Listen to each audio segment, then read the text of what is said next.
South Park, a classic series which has run for 26 years, but did you know it has also had a series of games over the years, dating back as far as the N64 with some very memorable titles like Chef's Love Shack and South Park Rally.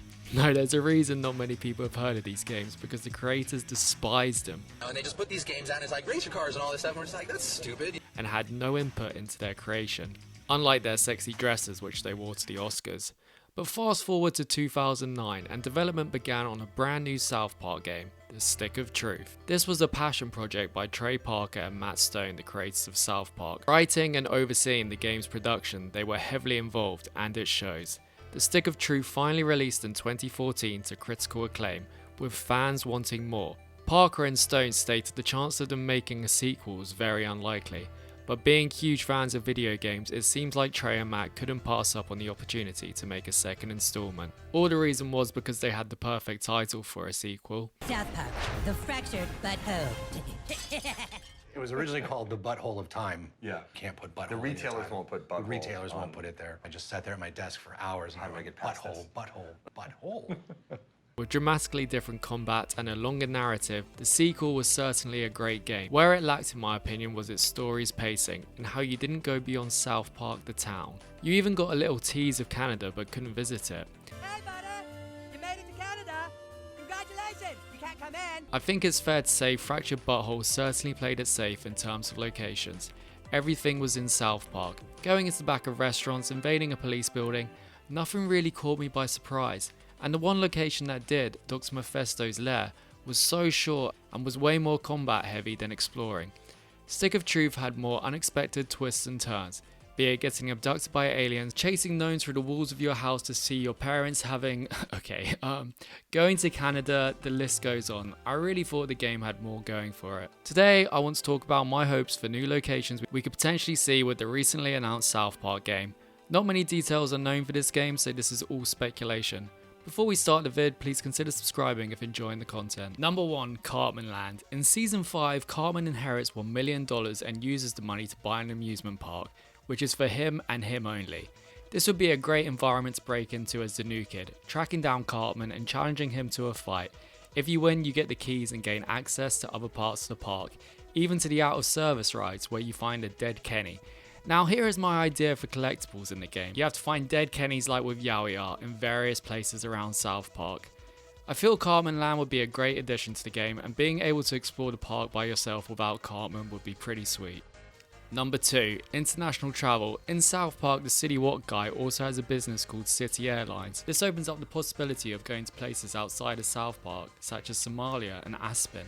My big hope with Bevo is that we can somehow get to the moon and meet Wilsey X. With a fart so powerful we can teleport and bring him back to land.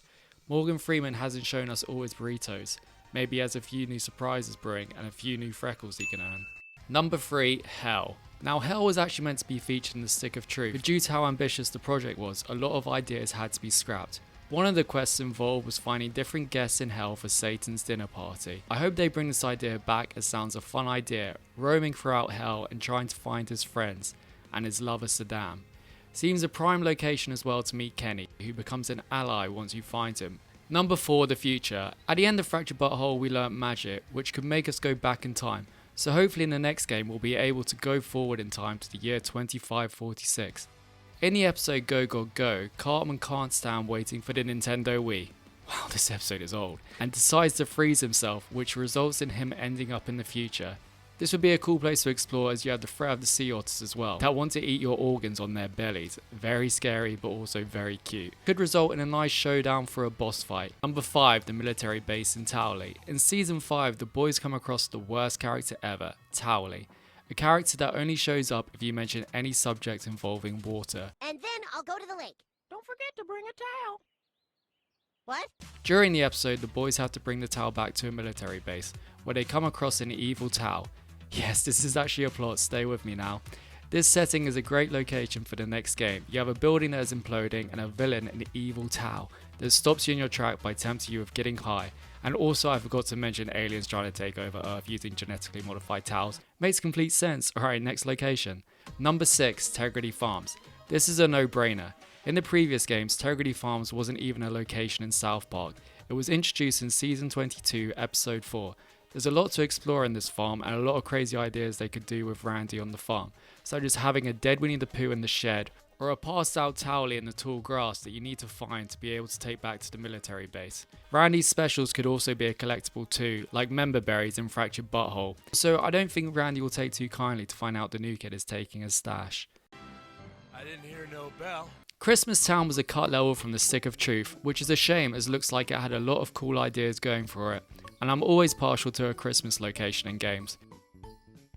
You could ride the Pooh-Choo train and save Santa from getting his balls shocked. Oh no, not Santa's balls! Classic South Park fashion, this place looks too sweet and magical to not get absolutely destroyed by the boys. Not much to say about this one, but I hope we see it in the next game. And finally, it has to be Imaginationland. Part of a trilogy in Season 11 features the boys going to Imaginationland. This could be a great environment to explore with endless possibilities for bad guys. I feel like this would make a great finale for the game and have one last epic battle. I'd be shocked if we don't see Imaginationland return in some form. It seems like too big of an idea to utilise.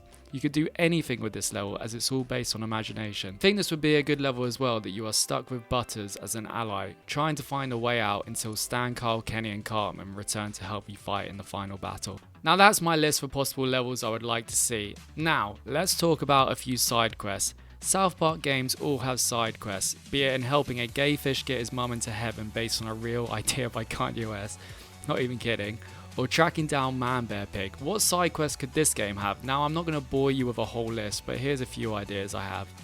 More Crap. More Crap was an episode of South Park which featured Randy taking the biggest dump of all time. Well, second biggest now that Oliver Tree is a thing. I think a good side quest would be collecting all the ingredients Randy needs to take the biggest dump, such as PF Chang's and a laxative. Once you give them to him, he goes flying head first through the ceiling, revealing a hidden stash in the loft of all Randy's stuff, including a Lord outfit. Once you click on the outfit, you have Randy as a Lord summon. Number 2. You have to find the last copy of the Tale of Scroty McBoogerballs in the South Park library, with different clues scattered throughout the library to find the book, including a secret bookshelf that opens up to Morgan Freeman narrating the book. Once you click on him, you get him as a summon. My biggest hopes with this game are experimenting more with locations outside of South Park and have more focus on exploring rather than combat. I want to see all the weird dark secrets and Easter eggs South Park has to offer, as I felt Fractured Butthole combat did drag a bit and you didn't get to roam the levels as much. But anyway, this was just meant to be a bit of fun, guys. I really enjoyed playing the South Park games again recently, so wanted to make a vid on it, but obviously we'll leave it to the professionals, Matt and Trey. What locations and hopes do you have for the next South Park game? Let me know down below. Hit that subscribe button if enjoyed. Thanks for watching.